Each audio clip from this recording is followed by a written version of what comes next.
नमस्कार सर। जी नमस्कार सर। तो अभी हम डिस्ट्रिक्ट ऊना में अम्बोटा में हैं और यहाँ हानि के ऊपर एक बहुत अच्छा काम जो है वो ये सज्जन कर रहे हैं, तो इनसे थोड़ा सा बात करेंगे। सर अपना नाम बताइए। जी सर, मेरा नाम अनुभव सूद है और मैं पिछले कई सालों से ये मधुमक्खी पालन का कार्य कर रहा हूँ। और आज के समय में मैं पूरे हिमाचल में और उत्तराखंड के कुछ ज़िलों में अपनी मधुमक्खी पालन की सेवाएं दे रहा हूँ। और जो हम मधुमक्खी पालन करते हैं ये हमारा बेसिकली फूलों के ऊपर आधारित होता है। तो हमारा जो ये मधुमक्खी का फार्म होता है ये माइग्रेटरी होता है।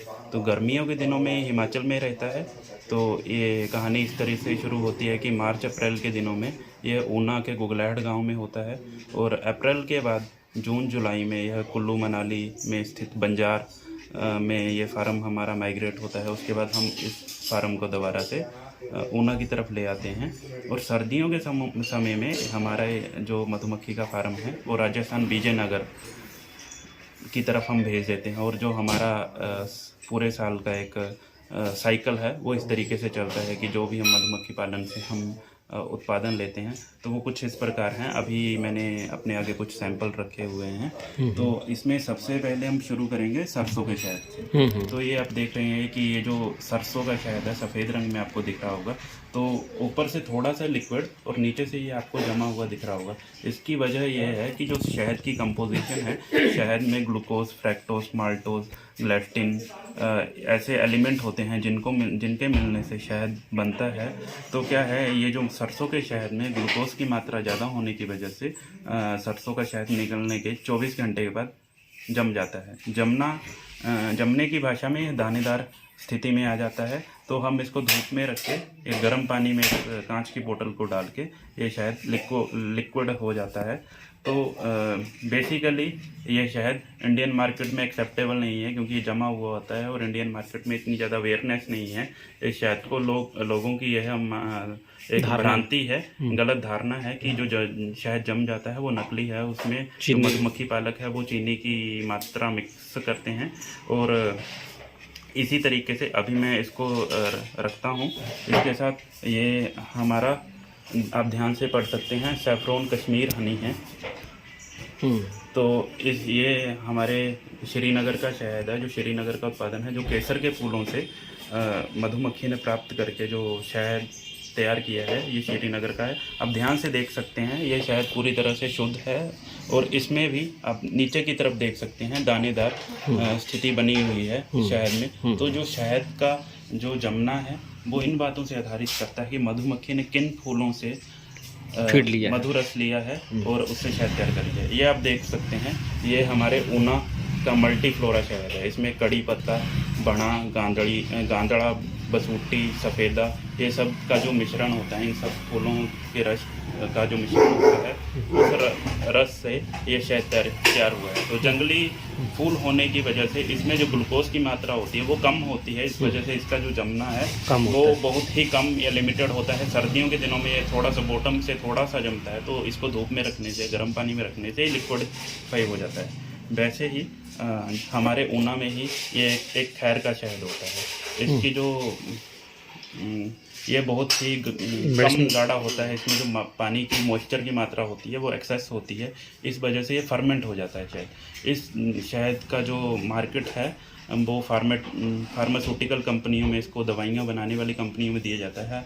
आपने जो भी आज तक कफ सिरप या अन्य जो भी मीठे दवाइयों के पेय पिए होंगे उन सभी में आपको इस शहद का स्वाद मिलेगा। तो ये बेसिकली जो हमारा खैर का शहद है ये फर्मेंट होता है और जो सरसों का शहद है ये फर्मेंट होता है। फर्मेंट इस भाषा में कि ये उबाला मार जाता है। तो हमने इस फर्मेंट हुए शहद को थोड़ी सी और वैल्यू एडिशन करके हमने इस शहद से शराब तैयार की है। क्या बात है। तो इस शहद की शराब का हमारा अभी तक डॉक्टर YS परमार नोनी की तरफ से सर्टिफिकेशन, 1 साल का R&D अभी रनिंग में है। तो ठीक 1 साल के बाद हम एक नया प्रोडक्ट अपना मार्केट में उतारेंगे। ऊना के कुछ बी कीपरों के द्वारा जो भी हमारा उत्पादन होगा हम उससे शुरुआत करके ये अपना जो शहद की शराब का ये जो कॉन्सेप्ट है, ये नया एक कॉन्सेप्ट मार्केट में उतारेंगे। धन्यवाद। थैंक यू सर, बहुत बढ़िया आपने जानकारी दी। क्या ये जो मेडिसिनल प्लांट्स हैं, जैसे विशेष करके हम बात करते हैं तुलसी की, इसमें भी फ्लावर फ्लोरा काफ़ी आता है। सर्पगंधा की बात कर लें या दूसरे मेडिसिनल प्लांट की बात कर लें, तो क्या ऐसा पॉसिबल है कि उस क्षेत्र में हम मधुमक्खियों से उस औषधि युक्त शहद को प्राप्त कर सकते हैं? विशेष करके मतलब क्योंकि मल्टी फ्लोरा है, मधुमक्खी कहीं भी आसपास अन्य फ्लावर पे भी फीड करेगी, लेकिन अगर मधुमक्खी 70 से 80% भी उस औषधि के पौधे पे अगर फीड करती है, उसका रस लेती है, तो क्या संभावना है कि उसके जो गुण हैं वो शहद में आ जाएंगे? जी बिल्कुल, ये जो आप कह रहे हैं बिल्कुल ही संभव है। इस स्थिति में जो इस विधि से जो शहद तैयार होता है, हम उस शहद को मोनोफ्लोरल शहद कहते हैं। जी। तो जैसे मान लीजिए कि आपका 100 कनाल का तुलसी का एक क्षेत्र है जिसमें तुलसी का फूल उपलब्ध है, तो अगर मधुमक्खी वहाँ से मान लीजिए कि 70 से 80% काम करती है उस तुलसी के फूल पे, और अन्य जो 20% का जो काम है वो अन्य किसी बाहरी सहायक फूल पे कर लेती है, परंतु जो उस विधि से जो शहद तैयार होगा वो हमारा तुलसी का ही शहद तैयार होगा, क्योंकि उसमें जो पोलन काउंट जब हम उसका लैब टेस्ट करवाएंगे तो जो उसमें पोलन काउंट मिलेंगे वो मैक्सिमम तुलसी के मिलेंगे। इस वजह से वो शायद प्रमाणीकरण के साथ तुलसी का ही होगा, और उसका जो मार्केट बाजारी भाव है वो दोगुना चौगुना हो सकता है, और इससे एक बहुत ओके, मतलब इसकी संभावना है। जी थैंक यू। अच्छा, एक बात तो सर मैं और जानना चाहूँगा, एक जो रॉ शहद कहते हैं हम और एक प्रोसेस्ड, ये जैसा कहीं मैंने CSIR में बात किया था तो वो कह रहे थे कि एक हमारा कोई मशीन होती है जिससे हम इसको रिफ़ाइन करते हैं या प्रोसेस करते हैं, तो दोनों में क्या अंतर है? जो एक आपने निकाला छत्ते से और वो डायरेक्ट वो कंज्यूमर तक पहुंच गया, एक वो जो मतलब थ्रू प्रोसेस होके आया, सेम ही, तो दोनों में क्या फ़र्क होता है? रो हनी का सर बेसिकली इस तरह से कॉन्सेप्ट होता है। पहले मैं रो पे बात करूंगा। तो जैसे बी कीपर ने शहद निकाला और उसको कपड़े की मदद से छाना, तो कपड़े की मदद से उसमें से जो कुछ बैक्स का जो पार्ट है वो बच जाता है नीचे जाने से, और कुछ पोलन का पार्ट, परंतु कपड़ा कई बार सही से प्रयोग ना होने पे उस शहद में पोलन के या मधुमक्खी के कुछ अंग जैसे पंख टांग वगैरह कुछ चला जाता है। तो इस तरीके का जो रो हनी है वो मार्केट में कुछ समय के बाद क्रिस्टलाइजेशन जमना शुरू हो जाता है, और शुरुआती दौर में जब हमने काम किया था तो हम बाज़ार में रो हनी को ही उतारा था, एक नई पहचान बना के कि बाज़ार में जो रो हनी की उपलब्धता नहीं है, इस वजह से हमारा माल बहुत अच्छा बिकेगा। शुरुआती दिनों में यह बहुत अच्छा बिका, परंतु जैसे इसमें जमने की जो कंडीशन शुरू हुई तो लोगों का इसमें रिपीट होना, दोबारा से इसकी मांग करना, इस बात ने हमें बहुत ही तंग किया। तो इस वजह से आज के समय में हमारे पास अपना एक प्रोसेसिंग प्लांट है, और ये हमारे अपने ब्रांड का नाम है क्लासिक हिमालय, और ये ऊना हिमाचल प्रदेश का एक अपना प्रोडक्ट है। तो इसमें आप देख सकते हैं ये जो शहद है ये बिल्कुल ट्रांसपेरेंट है, इसकी जो सफाई हुई है वो मशीन के माध्यम से हुई है। तो प्रोसेसिंग करने के लिए बेसिकली हमारे पास दो मशीनें होती हैं, एक शहद को गर्म करने वाली और दूसरी शहद को रोटेट करने वाली। तो इस जो हम प्रोसेसिंग जो हमारे पास प्रोसेसिंग प्लांट है उसमें बेसिकली हम रोटेशन वाली मशीन का प्रयोग करते हैं। तो इसमें जो रोटेशन के थ्रू जो शहद के क्रिस्टल होते हैं उनको ब्रेक किया जाता है, और इसकी जो भी गंद एक तरीके से मान लीजिए जो भी इसमें शहद से अलावा जो फॉरेन बॉडीज प्रोडक्ट हैं उनको मशीन के माध्यम से साफ़ किया जाता है, और जो शहद है हमारा उसको मशीन की मदद से ही बंद किया जाता है, और उसके ऊपर ये एल्युमिनियम की सील लगाई जाती है। हमारे पास दो तरह की पैकिंग होती है, एक ये फूड ग्रेड की पेट बोतल में हमारे पास ये पैकिंग है, और अन्य एक पैकिंग हमारे पास ग्लास बोतल में होती है, कांच के जार में। तो ग्राहक की सुविधा के अनुसार जिस तरीके से ग्राहक को शहद की मांग होती है हम उस प्रकार से शहद की उपलब्धता ग्राहक को करवाते हैं। तो ये जो रॉ हनी है जब उसको प्रोसेस किया मशीन में तो उनके गुणों में कोई अंतर आता है? अभी ऐसा है कि जो हमारे बिल्कुल जो कुछ खास ग्राहक होते हैं हम उनको प्रेफर करते हैं कि आप रो ही ले जाइए, क्योंकि हम उनको अवेयर कर देते हैं। परंतु क्या है कि हम हर ग्राहक को, हर बाज़ार के एक एक ग्राहक को हम अवेयर नहीं कर सकते, और लोगों में एक जागरूकता नहीं। इस वजह से क्या है कि हमें प्रोसेस हनी के साथ अपनी जो कार्य है वो करना पड़ा, क्योंकि हमने जो ये कार्य है वो लंबे समय तक करना है। इस वजह से हमारे पास जो उपलब्धता है ग्राहक के लिए वो दोनों प्रकार के शहद की होती है, उसमें रो हनी और प्रोसेस हनी। तो ग्राहक की मांग के अनुसार हमें हम ग्राहक को वैसा शहद। उनका जो रेट है रॉ का और प्रोसेसिंग का कितना अंतर आता है इसमें? मैं इस बात को पूरा करने से पहले एक बात आपको और बताऊंगा। तो हमारे पास बहुत से ग्राहक होते हैं, उसमें हर उम्र के ग्राहक होते हैं। तो उसमें से कुछ ग्राहक ऐसे होते हैं जो मांग के, अपने मुंह से मांग के ये बोलते हैं कि हमें जमा हुआ ही शहद चाहिए, कि जो सर्दियों में जमे और गर्मियों में धूप में रखने से जो पिघल जाए। और कुछ ग्राहक ऐसे होते हैं जो ऐसा बोलते हैं कि शहद तो हम लेंगे परंतु वो जमे ना।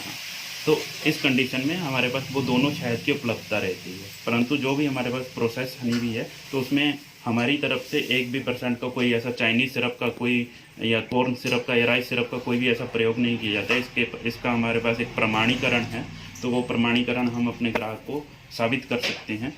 और जैसे आपका दूसरा प्रश्न था कि जो रेट में रो हनी और जो प्रोसेस हनी है उसका जो मार्केट का उसका जो फ्लक्चुएशन होता है रेट का, वो लगभग 30 से 35 रुपए का जो फ्लक्चुएशन है वो रेट का होता है। वो इस वजह से क्योंकि हम मशीनीकरण के माध्यम से जब शहद की हम सफाई करते हैं तो उसमें क्या है कि टेक्निकली उसका वो वैल्यू एडिशन हो जाता है, क्योंकि इसके ऊपर खर्चा किया गया होता है। इस वजह से जो प्रोसेस हनी होता है भले ही वो गुणों में कम हो, क्योंकि उसको जैसे हम प्रोसेस करते हैं उसके साथ छेड़छाड़ करते हैं, गुणों में कम हो परंतु उसकी जो देखने में उसकी सफाई अच्छी हो जाती है। और फॉरेन बॉडीज में जैसे मधुमक्खी के अंग वगैरह उसमें नहीं आएंगे कोई। जी बिल्कुल। जैसे जो प्रोसेस हनी है वो लगभग 30-35 रुपए का उसका जो रेट का वो फ्लक्चुएशन रहता है।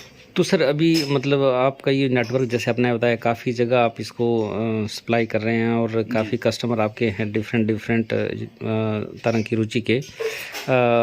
आपने ये इसकी ट्रेनिंग कहाँ ली थी और साथ में जो लैब टेस्ट हैं आप ये कहाँ पे करवाते हैं सर? सर इसका जो मैंने ट्रेनिंग बेसिकली बागवानी विभाग गगरेट में मैंने अपनी एप्लीकेशन दर्ज करवाई थी। तो विभाग की तरफ से मुझे जम्मू कश्मीर में यूनिवर्सिटी के थ्रू ये ट्रेनिंग दी गई और उसके बाद विभाग की स्कीम से लाभान्वित होकर मैंने मुख्यमंत्री मधु विकास योजना के तहत मधुमक्खी पालक बना मैं, उसमें मैंने विभाग की तरफ से 80% सब्सिडी ली और मैंने अपना ये कार्य शुरू किया। और जो ये लैब टेस्ट है, मान लीजिए कोई भी होनी आपके पास आता है तो क्या टेस्टिंग कहाँ करवाते हैं? इसका जो लैब टेस्ट है वो हम इंट्राटेक लेबोरेटरी से करवाते हैं। तो उसके लिए क्या है कि वो हमारा जो, जैसे मान लीजिए कि हमारे पास हमने माल निकाला है, ताज़ा माल निकाला है, तो अगर हम उसका सैंपल करवाते हैं तो टेक्निकली वहाँ से एक कंसल्ट पर्सन आता है जो यहाँ से सैंपलिंग लेके जाता है और उस सैंपलिंग के बाद जितना भी हमारा वो टन के हिसाब से जो भी हमारे पास जो प्रोडक्शन होता है उसको वो सील कर देते हैं और रिपोर्ट आने के बाद वो माल अनसील किया जाता है रिपोर्ट बेसिस। कितना खर्चा आता है एक टेस्टिंग में? तो लगभग सर अगर हमने बड़े बैच की जो रिपोर्ट करवानी होती है तो उसके लिए 20,000 रुपये का एक लैब टेस्ट का रिपोर्ट होता है। परंतु उससे क्या है कि जो एक्सपोर्ट मार्केट में जो उसका रेट है आफ्टर लैब टेस्ट रिपोर्ट, जब वो सही पाया जाता है तो उसका जो रिपोर्ट है वो एक्सपोर्ट मार्केट में बहुत ही अच्छा मिलता है। इस वजह से हमें इन रिपोर्टों का फ़ायदा होता है, क्योंकि हमें अपने ऊपर पूरी तरीके से ये विश्वास होता है कि जो हमारा उत्पादन है वो सही और शुद्ध है। अभी कोई एक्सपोर्ट भी करते हैं आपके प्रोडक्ट को? सर जो हमारे फार्म का जो प्रोडक्शन है उसको हम खुद से एक्सपोर्ट नहीं करते, उसमें हमारे ग्रुप में कुछ कड़ियाँ हैं जिन कड़ियों के माध्यम से हम इस माल को एक्सपोर्ट करते हैं। और ये जो हमारा ऊना हिमाचल का जो मल्टी है या कुल्लू का जो मल्टी है, बेसिकली इसकी साउथ इंडिया में बहुत ज़्यादा डिमांड है, तो हमारी साउथ इंडिया तक भी ये सप्लाई होती है। तो उसका भी अगर आपको कोई हमारा मान लीजिए हमारे कोई ग्राहक हैं जो साउथ इंडिया में रहते हैं और उनको ये उपलब्धता चाहिए तो हम उनको वहाँ से भी करवा देते हैं और थ्रू स्पीड पोस्ट या किसी भी तरीके से कुरियर के माध्यम से हम अपना सामान कोने कोने तक पहुँचाते हैं। हाँ, थैंक यू सर, बहुत ही इम्पोर्टेंट आपने जानकारी दी। और इसके साथ हमारे पास कुछ अन्य प्रोडक्ट होते हैं। हमारे पास मधुमक्खी का पोलन, बी वैक्स, प्रपोलिस, ये जो मधुमक्खी के अन्य उत्पादन होते हैं ये सब भी हमारे पास उपलब्ध होते हैं। वो किस काम आते हैं, क्या करते हैं? जैसे जो मधुमक्खी का पोलन है तो pollen basically source of protein होता है। जो मधुमक्खी जैसे फूलों से जो मधुमक्खी रस इकट्ठा करके उस रस से शहद बनता है, सभी को पता है। परंतु पोलन, बी वैक्स, मधुमक्खी का मोम या प्रपोलिस होती है, उसके बारे में बहुत से लोगों को ज्ञान नहीं है। पोलन जो मेन सोर्स ऑफ प्रोटीन होता है, जो भी जिम हमारे जो भी भाई बंधु जिम जाते हैं वो कुछ प्रोटीन का सोर्स के लिए सप्लीमेंट खाते हैं, तो उन सप्लीमेंट में वो पोलन ऐड ऑन होता है। पोलन मतलब जो उसका मोम जो हम बोलते हैं छत्ते में, वो है, वो चीज़ है, कुछ और चीज़ है? कभी आपने सूरजमुखी का सरसों का फूल देखा होगा, उसको आपने कभी हाथ पे झाड़ा होगा तो उसमें से जो बुरादा गिरता है, साधारण भाषा में जो वो पोलन, जो बुरादा होता है वो पोलन होता है। मधुमक्खी क्या करती है, उसको वहाँ से कैरी करके अपने शहद में ले आती है। अपने घर में लेके आती है और जो उसके लार्वा हैं उनको फीड करती है। ओके। और उसके लार्वा पोलन की वजह से ही ग्रो कर पाते हैं और वो अडल्ट बीज बनते नहीं तो वो तो पोलन तो मधुमक्खी के बच्चों ने उसको खा लिया, फिर वो हमें कैसे मिलता है वो? हैं। जब हमने पोलन लेना होता है सीजन के दिनों में तो हम गेट के आगे पोलन ट्रैप लगाते हैं। अच्छा। तो ये कुछ पोलन है जो आप देख सकते हैं कि ये दाने की शेप में होता है। तो अगर आपने नहीं देखा तो आप देख भी सकते हैं इसको। Very good. अच्छा तो ये पोलन है। और दुनिया भर में एक सिर्फ मधुमक्खी ही ऐसा स्रोत है जो पोलन इकट्ठा कर सकती है। कोई ऐसी मशीन नहीं है, कोई ऐसा मानव नहीं है जो फूल से पोलन इकट्ठा कर सकता है। तो ये जो पोलन होता है इसमें 1% की कोई ऐसी मिलावट कभी नहीं पाई जा सकती, क्योंकि ये मधुमक्खी के द्वारा इकट्ठा किया गया होता है। और इसकी जो ये शेप है, ये आप दाना देख सकते हैं, ये मधुमक्खी के द्वारा बनाया गया होता है। ठीक है। तो मतलब किसी भी मशीन या डाई के माध्यम से मान लीजिए कि कोई बेसन, अच्छा ये ऑटोमेटिकली ऐसा ही शेप हाँ, बनता है इसका। तो हम क्या है गेट के आगे, हम अभी फार्म पे जाएंगे तो मैं वहां पे दिखा सकता हूँ आपको। फार्म के आगे गेट अपना जो हमारा हाइव होता है, हाइव के आगे हम पोलन ट्रैप लगाते हैं। तो उस पोलन ट्रैप में ये सारा पोलन इकट्ठा होता है। तो हमारी कॉलोनी एक दिन में 200 ग्राम तक का पोलन दे सकती है। ये किस काम आता है फिर? ये सर हम इसको जैसे कहीं सेल आउट करते हैं इसको? जी, इसको हम सेल आउट करते हैं। ये मेन सोर्स ऑफ प्रोटीन है। तो जैसे बच्चे बोर्नविटा, बूस्ट या सेरिलैक वगैरह खाते पीते हैं, तो हम उनको ये सब्स्टिट्यूट दे सकते हैं। आपने अगर बूस्ट या बोर्नविटा को देखा होगा तो उसमें क्या होता है, उसमें चॉकलेट पाउडर, वेफर पाउडर, ये सब कुछ मिलाया गया होता है। मेनली उसमें जो क्वांटिटी होती है पोलन की वो खाली 10% होती है। और जो आपसे मेनली चार्ज किया जाता है उस स्पेसिफिक डब्बे के लिए वो इसी का मूल्य होता है। अदरवाइज जो उसमें वेफर पाउडर या चॉकलेट पाउडर है वो क्वालिटी वाइज उनका रेट वेरी करता है, अदरवाइज वो चीप होते हैं। तो बेसिकली हमारे ये पोलन ट्रैप होता है, ये हाइव के आगे लगता है। तो इसमें जो ये ट्रे है ये भी फूड ग्रेड है और इसमें ये जो जाली है ये भी फूड ग्रेड है। तो मधुमक्खी इस जाली से पास आउट होती है। ओके। जब वो पास आउट होती है तो उसकी लेग में जो पोलन होता है उसकी टोकरी में, वो यहाँ से गिर के यहाँ पे आता है इस ट्रे पे, और यहाँ से हम इसको कलेक्ट करके अपने बाल्टी में रख लेते हैं। तो इसको रखने की कुछ कंडीशन है कि इसको डीप फ्रीज कंडीशन में रखा जाता है। तो उससे क्या है कि इसकी जो क्वालिटी वगैरह वो मेंटेन रहती है। तो बाकी हम शुरू में रिकमेंड यही करते हैं कि जो भी इसको कंजप्शन करता है वो शुरू में चम्मच का 1/4 भाग ले और 1 हफ्ते के बाद वो आधे चम्मच तक जाए, क्योंकि ये बहुत ज्यादा डेली इसको ले सकते हैं क्या? जी। किस तरह की जनरल डायबिलिटी में वीकनेस? जनरल इसमें क्या है, जैसे मान लीजिए हमारे पास ये चम्मच है तो इसके 3 हिस्से शहद के और चौथा हिस्सा पोलन का लीजिए, उसको मिलाइए और गर्म दूध में या कोसे दूध में उसको मिला के आप पी लीजिए। अच्छा। तो उसका आपको डायरेक्ट बेनिफिट आएगा। और जैसे मैं बी कीपर हूँ तो हमें क्या है, हमें बहुत सी मधुमक्खियां काटती हैं हमारे काम के दौरान। तो लगभग जब से मैं बी कीपिंग कर रहा हूँ आज तक मुझे ना कोई बुखार, ना कोई घुटने का दर्द, ना कोई कमर का दर्द, ना कोई कंधे का दर्द और हल्का बुखार तक ऐसा कुछ आप नहीं। डेली चीज लेते हैं? क्योंकि हमें क्या है, हमें अपने काम के दौरान जैसे काम ज़्यादा होने की वजह से कई बार गलती भी हो जाती है हमारे से, कोशिश करते हुए भी गलती हो जाती है, इस वजह से मधुमक्खी हमें स्टिंग कर देती है। परंतु उस स्टिंग का भी हमें बेनिफिट आता है।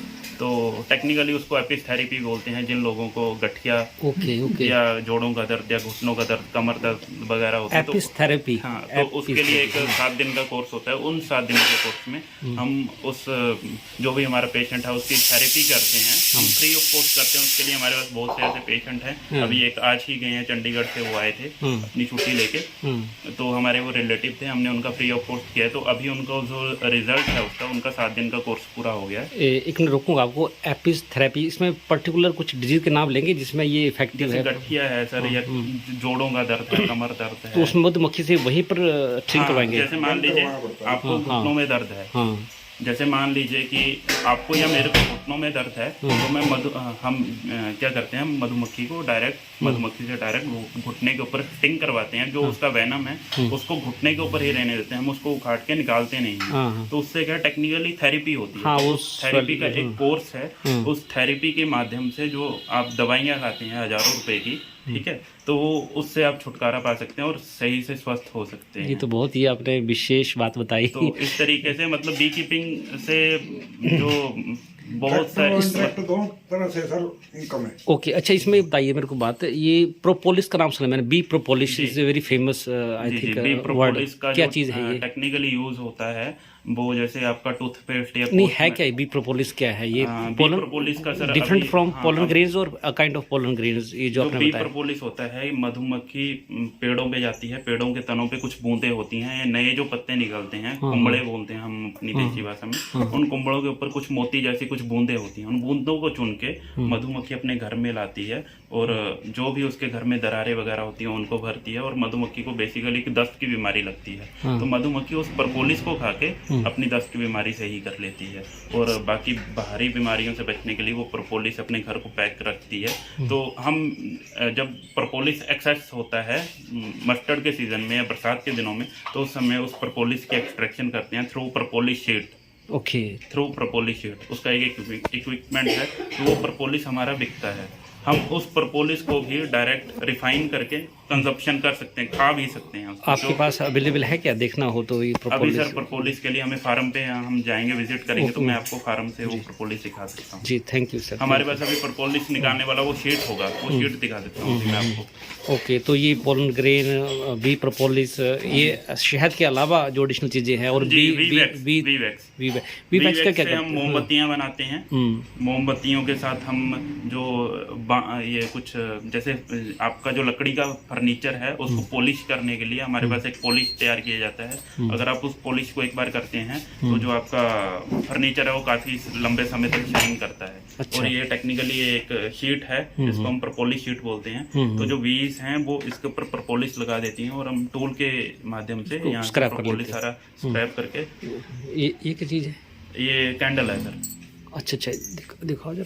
ये जो वी ये जो कैंडल है ये प्योर फॉर्म में नहीं है, इसमें हमने जो वी वैक्स है उसका प्रयोग किया हुआ है और इसके साथ कुछ इसमें कलर ऐड ऑन किया गया है कि इसको थोड़ा सुंदर बनाने के लिए, और इसमें हमने खाली एक डाई का प्रयोग किया है।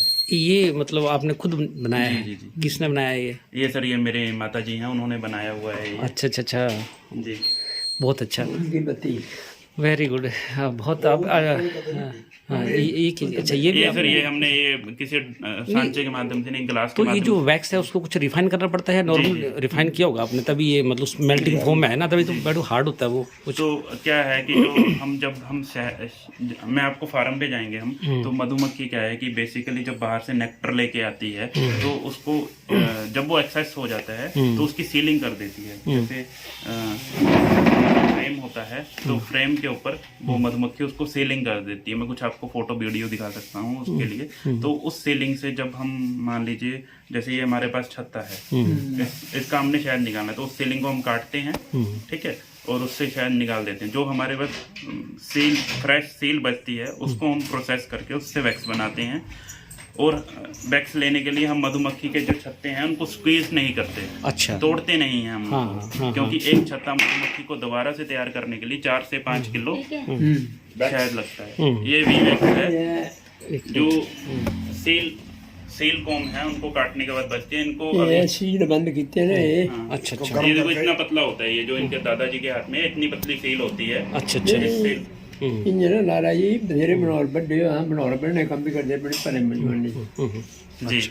अच्छा, तो हम इस सील को, ये जो प्योर वैक्स होती है, हम इसको एक बार हीट अप करके प्योरीफाई करते हैं और इसको कुछ कपड़ों की मदद से छान के फिर हम लिक्विफाई हो जाता है। लिक्विफाई हो जाता है। उसके बाद फिर से 1-2 घंटे के बाद मतलब हार्ड पोजीशन में आ जाता है, जम जाता है। फिर हम इसको दोबारा से गर्म करके मोल्ड में डाल के या इसका बाम वगैरह बनाते हैं। तो उसके लिए थ्रू आउट एक प्रोसेस है, वो प्रोसेस देखने के लिए अगर आप चाहेंगे तो वो प्रोसेस भी हम कर सकते हैं। ओके, अच्छा, इस तरह की जो ट्रेनिंग है वो आप दे सकते हैं ताकि दूसरे जो ऐसे किसान हैं या स्वयं समूह की महिलाएं हैं। ऑलरेडी सर मैं शिमला में, मैं एचपी में पूरे एक्सपेक्ट जम्मू इसको लाहौल स्पीति को छोड़ के पूरे हिमाचल में हम अपना ट्रेनिंग का क्या लेते हैं? किस तरह ट्रेनिंग होती है आपकी? क्या फीस रहता है? सर जो ट्रेनिंग का फीस रहता है वो टेक्निकली डिपार्टमेंट की तरफ से रहता है। हमें लोगों से कोई पैसा नहीं चाहिए, ठीक है, हमें खाली लोग चाहिए जो लोग करना चाहते हो। हम डिपार्टमेंट के साथ उन लोगों को मर्ज करके, जैसे हमारी आरसीटीज हैं जी, हर डिस्ट्रिक्ट में अलग अलग आरसीटी है। धर्मशाला में पीएनबी आरसीटी है,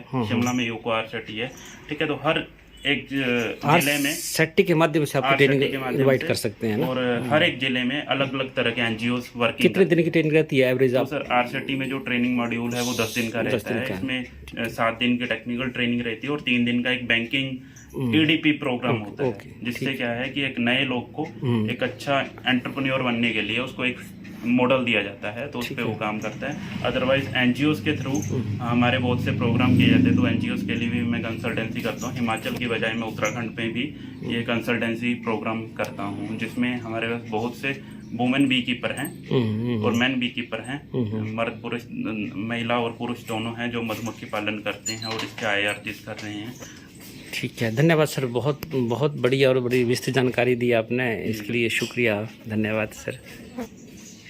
अपना क्यों नंबर बता दीजिए, मोबाइल नंबर बता दीजिए। 9115552767 911555256767।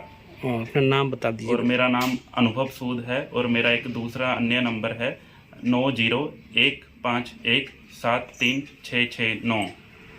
ठीक है, धन्यवाद सर, शुक्रिया, बहुत बहुत धन्यवाद।